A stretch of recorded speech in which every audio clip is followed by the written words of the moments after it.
Okay, in this video we're going to find the mean, median, mode, and standard deviation of the data set below. So the first thing we can do when we want to find the mean and the median and the mode, let's start with the median. And in order to get the median, that's the number that's going to lie in the middle of your data set when it's arranged in ascending or descending order. So we'll arrange this data set in ascending order, and I'll just do it like so. So we have 2. And notice there's 2 there, so we will just arrange it in ascending order. There's another 2, so let's put 2 here. The next number will be 3. And what's next? 4. Well, we don't have a 4, but we do have a 5, so we put 5 here. Is there a 6? No. 7? No. There is an 8 though. So let's put 8 here. Next number would be 9. There's a 9. Is there a 10 in this data set? No, but I do see an 11, so let's put 11 there. And the last number we have is 17. So now we have the numbers in ascending order, but what we have to do next is we have to find the number that lies in the middle. So it would be the number that lies in the direct middle of this data set. So to do that, let's just start crossing out on each side. So we got 17, let's cross 17. We have 2, let's cross out 2. We have 11, cross that out. 2, cross that out. 9, cross out 3. And as you notice, we have 2 numbers that are directly in the middle. We have 3 numbers on this side, 3 numbers on that side. Now if we cross out another number, we're going to have an uneven set of numbers on the side of the next number that we cross out. So when you run into a situation like this and you have 2 numbers that lie directly in the middle, what you would do is you just take the average of these 2 numbers. So the average of numbers would be the sum of the numbers. So the sum would be 8 plus 5. So 8 plus 5 gives us 13. And that's divided by the total numbers that you're summing up, which would be 2. So that's 13 divided by 2. And 13 divided by 2 would give us 6.5. So 6.5 is our median. So let me just write that. Median is equal to 6.5. Now the mode in this data set would be the numbers that repeat themselves. In this case, our mode is 2. A mode is also can be thought of as the number that appears the most. So in this case, we have the number 2 appearing the most, so that will be our mode in this data set. So for the next step, we will calculate the mean. And the mean is the mean of the population would be the average of the population. We can denote this as mu. So basically, the average of the population is the sum of observations. In this case, our observations is this data set. So it would be the sum of the data set, the numbers 3, 8, 5, 11, 2, 17, etc., divided by the total number of observations. Now, the total number of observations are the number of data points we have. So we have 1, 2, 3, 4, 5, 6, 7, 8. So we have 8 observations or data points that we took. Now you can think of the mean as you will hear the mean being described as a central tendency. So what the mean does is it gives you a number that basically represents all the numbers in a population, and it can give you sort of an idea of what's happening with the data in terms of the numerical value that you get. Now it gets more statistics, of course, gets more complicated than that, but the mean is a really quick way to at least start the process of analyzing your data set. So let's calculate the mean. So let's just sum up the numbers we have, and we arranged those numbers earlier in ascending order, so I'll just put them back in ascending order. So 2 plus 2 plus 3 plus 5 plus 8 plus 9 plus 11 plus 17, and that's 8 numbers, and you divide that, there's my line, oh boy, you divide that by 8, and you sum those numbers up, and when you sum those numbers up, you will get 57 over 8, and if you further divide that, that gives you 7.125. So this is your mean, and this is the mean of the population. I have population parenthesis because whenever you're doing a population mean, you're taking all the data points.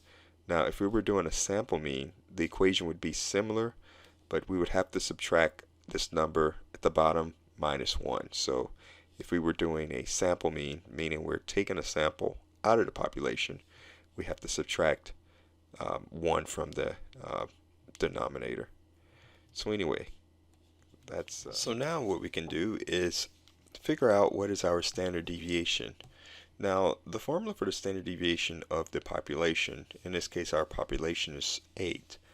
Now when you're doing a population formula, the number is, the standard deviation has a symbol of sigma, and it's equal to the square root of the summation of each number in the data set minus the mean that we calculated earlier squared, and you're dividing that by the total numbers in your data set, and then you would take the square root, and that square root will give you your standard deviation. Now the standard deviation gives you an idea of how much the numbers in your data set deviate from the mean, so it gives you a sense of dispersion.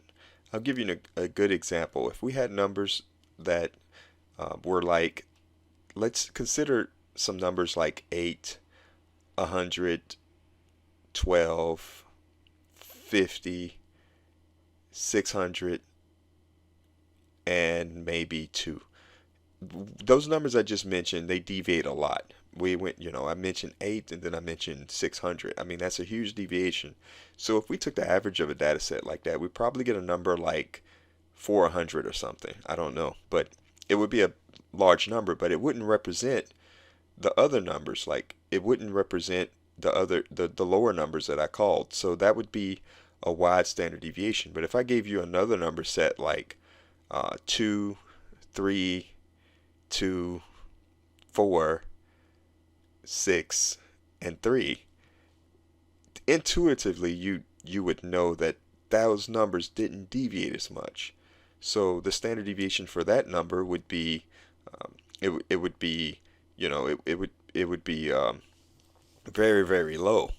Now just to drive home the point, imagine if we had a set of numbers that were the same, 2, 2, 2, 2, 2, and 2. Well, if we took the average of those numbers, the average would be 2, and if we subtracted 2 from each number and we plug into this equation, guess what our standard deviation would be? It would be 0, because the numbers didn't deviate much. So that's standard deviation. So what we want to do is figure out what's the standard deviation in this data set. So this is going to be a pretty long formula to work out, but I'll work it out here. So we have standard deviation, and we're gonna make a big square root symbol here. Do my best, and we're gonna set up this equation. So I want to show you how to do this summation so it makes more sense. So we're gonna subtract each number in our data set from the mean that we calculated earlier, and the mean was 7.125. So that was our mean that we calculated, and we're going to square it. So there we go. So that's our first number in our data set, which was 2, and I'll just underline it here. Second number is also 2 minus 7.125, and we're going to square that number. I'll cross it out up here. And the next number we have is 3, and we're subtracting each number in this data set from our mean, and mean of course is the average that we calculated earlier. So we just took care of 3. Next number is 5, subtracting that from the mean. We're going to square it. There we go. The next number is 8. I hope I don't run out of space.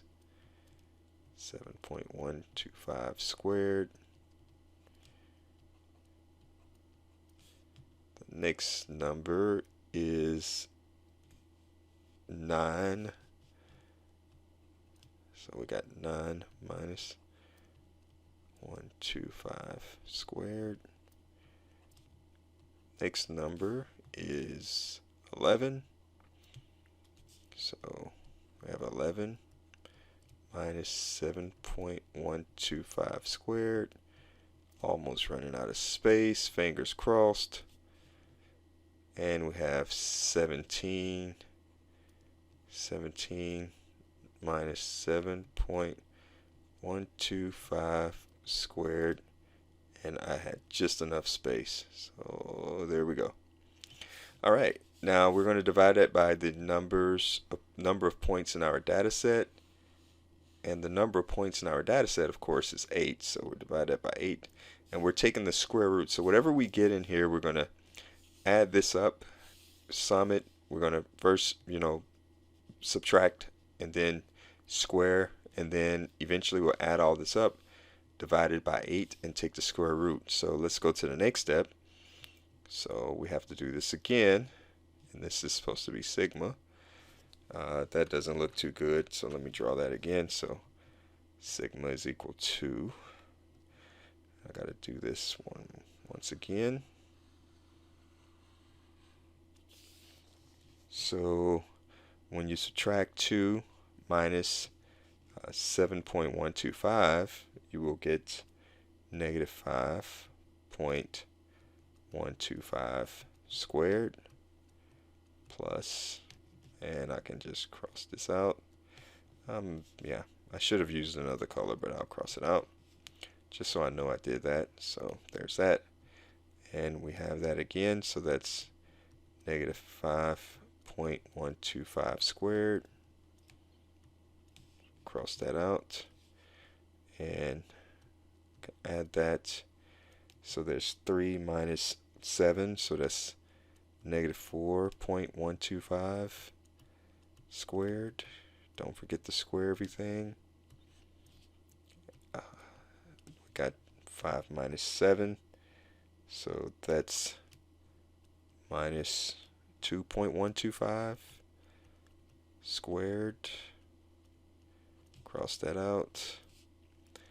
Plus 8 minus 7 point, what's this? 8 minus 7.125, so that's going to give us 0.875 squared. And now we have 9, so that's going to give us 9 minus 7.125 is 1.875 squared. Then we have 11. That's squared, by the way. 11 minus 7.25, so that's going to be 3.875 squared. And we have one more. We have 17 minus 7.125, so that's going to give us 9.875 squared. All this is over 8. So all this is over 8. Oh wow. Don't need that. So let's try this again. All this is over 8. So let's further simplify. So we're going to simplify this some more. Put this square root sign back up. And now we have to just square these numbers. So negative 5.125 squared is going to give us 26.27. I can do better than that. I can do slightly better than that. 26.27 plus 26.27, because we're just the same number squared again, plus 17.02. That's going to be You square negative 4.125, you get 17.02. When we square negative 2.125, we get 4.52. And we're going to square 0.875. That gives us 0.766. We square 1.875. That gives us 3.52. And when we square 3.875, that's going to give us 15.02. When we square 9.875, that gives us 97.52. Okay, so that's 1, 2, 3, 4, 5, 6, 7, 8. 1, 2, 3, 4, 5, 6, 7, 8. I have to count sometimes because, as you can see, the more numbers you have, the more error prone you are to become doing these calculations. So you have to be really watch your steps here, so you don't mess up. So again, I got to draw this line here, try to not mess it up too much. All this is over 8. We're squaring the whole thing, so all this is getting squared. Make sure that's clear. So for the next step, we just take all these numbers and add them up. And if you do this right and do the right calculations, you'll get a number like 190. Let's see, 190.906 all over 8. Now that's going to simplify because you just divide the 190 by 8 and you'll get 23.86, and you take the square root of that and you'll finally get your standard deviation of 4.88, and that's going to be equal to that, which is our standard deviation. So I hope you were able to follow me in this video. It's really easy concept once you work it a few times, but as you can see, it could be easy to also mess up. So you just have to double check your work. So anyway, with that said, that's been another episode of the NetHub, and I'm out.